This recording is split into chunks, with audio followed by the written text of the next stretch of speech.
আমি প্রতিজ্ঞা করিতেছি যে বড়ইখালী মধ্যপাড়া নুরানি মাদ্রাসার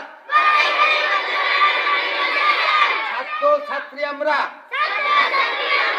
আমরা প্রতিজ্ঞা করিতেছি যে আল্লাহ দেশের প্রতি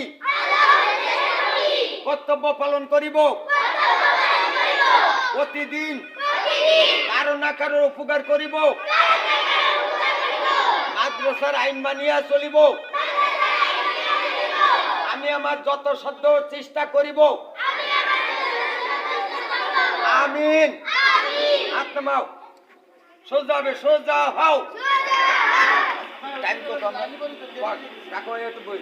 প্রথম হলো